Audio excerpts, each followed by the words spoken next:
नमस्कार दोस्तों, हमारे मंदिरों को कॉरिडोर बना रहे हैं और अपने आप इसको सेवा तीर्थ।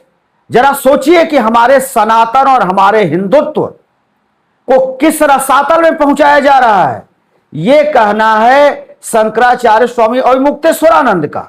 अविमुक्तेश्वरानंद ने सीधे सीधे देश के प्रधानमंत्री पर हमला बोला है और कहा है कि जगह जगह हमारे मंदिरों को कॉरिडोर में तब्दील किया जा रहा है। नाम जो है कॉरिडोर दिया जा रहा है और जहां पर लूट खसोट और तमाम तरह के राजनीतिक तोड़ फोड़ और अनेकों तरह के तिक्रम की जहां पर जो है बात होती है, जहां पर इसके लिए बैठकें होती हैं, उस स्थान को सेवा तीर्थ का नाम दिया जा रहा है। यानी प्रधानमंत्री कार्यालय को सेवा तीर्थ का जो नाम दिया गया है, उसी को लेकर शंकराचार्य स्वामी अविमुक्तेश्वरानंद हमलावर हैं।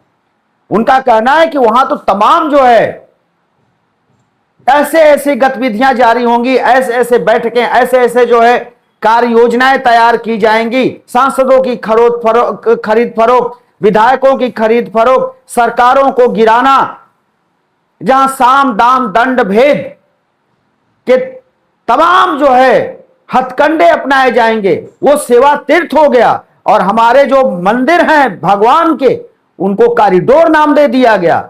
ये इस बात से शंकराचार्य स्वामी अविमुक्तेश्वरानंद क्षुब्ध हैं और आक्रोशित भी हैं। शंकराचार्य इस वक्त 81 दिन के गविष्ठी यात्रा पर वो निकले हुए हैं। उत्तर प्रदेश के 403 विधानसभा क्षेत्रों में वो जा रहे हैं। इसी क्रम में अब उनकी यात्रा धीरे धीरे समापन की तरफ बढ़ रही है और यात्रा ये लखनऊ से आगे निकल चुकी है। जब वो पहुंचे बाराबंकी, और बाराबंकी में उन्होंने एक विधानसभा क्षेत्र में सभा को, अपने भक्तों को, गौ भक्तों को, सनातनियों को, हिंदुत्व को मानने वालों को वो संबोधित कर रहे थे। उसी वक्त उन्होंने कहा कि मैं किसी को सत्ता से हटाने या फिर किसी को कुर्सी पर बिठाने के लिए नहीं निकला हूं। मुझे वोट नहीं चाहिए, मैं वोट मांगने नहीं निकला हूं, मैं राजनीतिक व्यक्ति नहीं हूं। और जो मैं कर रहा हूं, जिसके लिए मैं आपके बीच आया हूं, ये मेरा कर्तव्य है।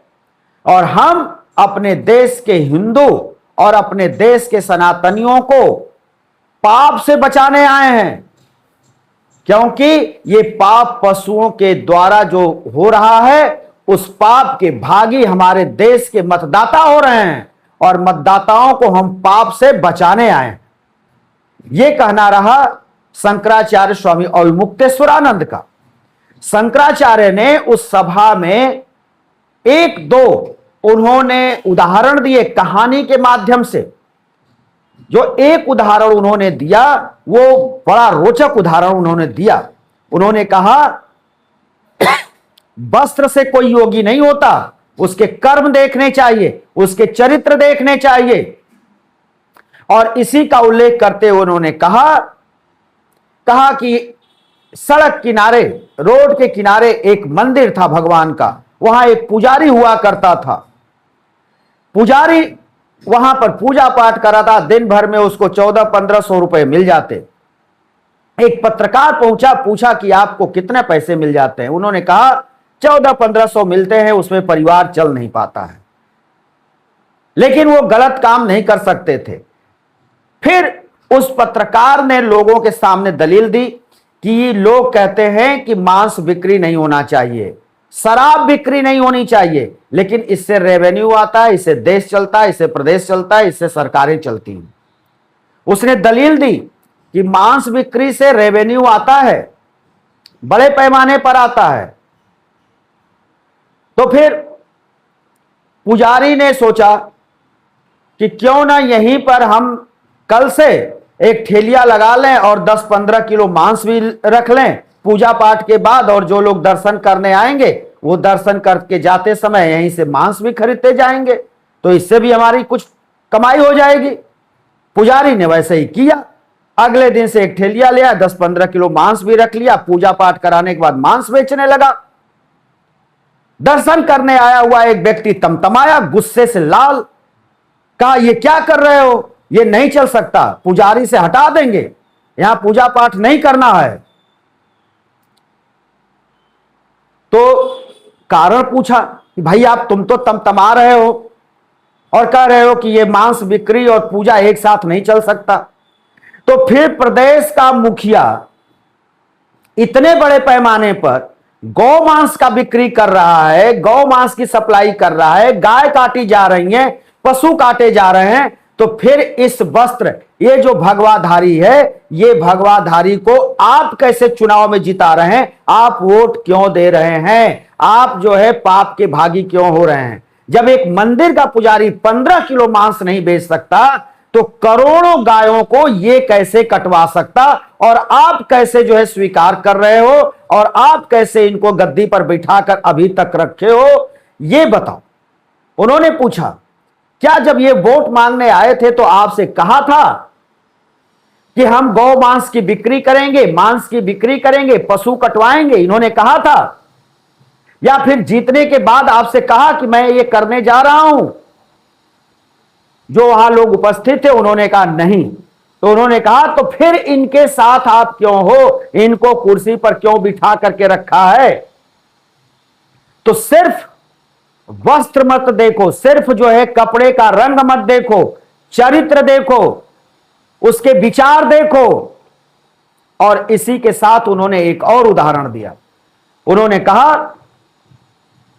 तुम बाजार से चाकू ले आते हो, चाकू तुम किसी को दे दो और वो किसी का गला काट दे, तो जेल जाओगे कि नहीं?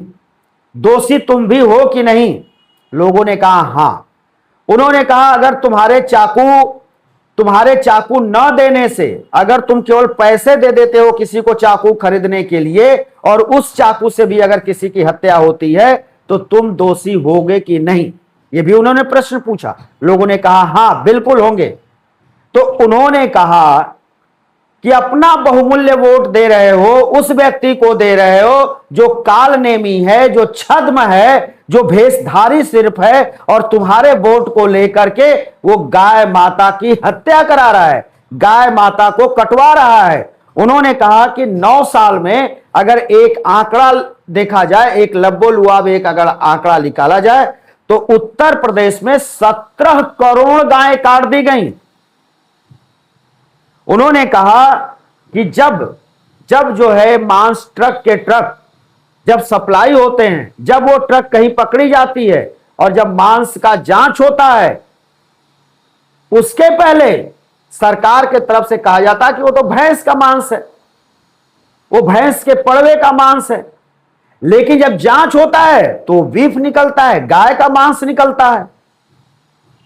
तो हमारा इरादा वोट लेना नहीं है, हमारा इरादा किसी को सत्ता से हटाना, किसी को सत्ता में ले आना, ये मेरा इरादा नहीं है। ना मैं वोट मांगने आया हूं, मैं अब सनातन को जगाने आया हूं कि ऐसे कालनेमियों को वोट अपना मत दो, जो तुम्हारे वोट का दुरुपयोग कर रहा है और पाप के भागी तुमको बना रहा है।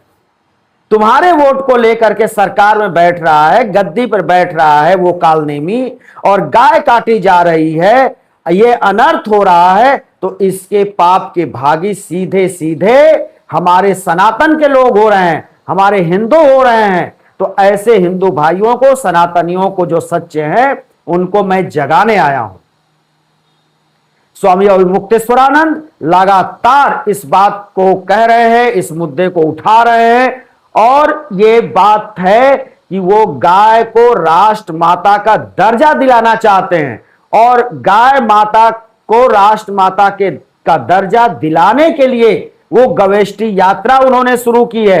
ये गवेष्टि यात्रा 3 मई से उन्होंने गोरखपुर में शुरू की, गोरखपुर से शुरू की, और पूरे प्रदेश से होते हुए लगभग 70 दिन हो गए उनके गवेष्टि यात्रा को। अगले 10-11 दिन और वो करेंगे। 81वें दिन उनको जो है गोरखपुर में ही पहुंचना है, जहां पर कि वो इसका समापन करेंगे। और अगली तिथि का भी उन्होंने ऐलान करने के लिए कह दिया है कि लखनऊ में एक बड़ी सभा करेंगे ये गौष्ठी यात्रा पर, उसकी तिथि भी वो 81वें दिन जो है, जब 81 दिन पूरा हो जाएगा तो उसका भी वो ऐलान करेंगे।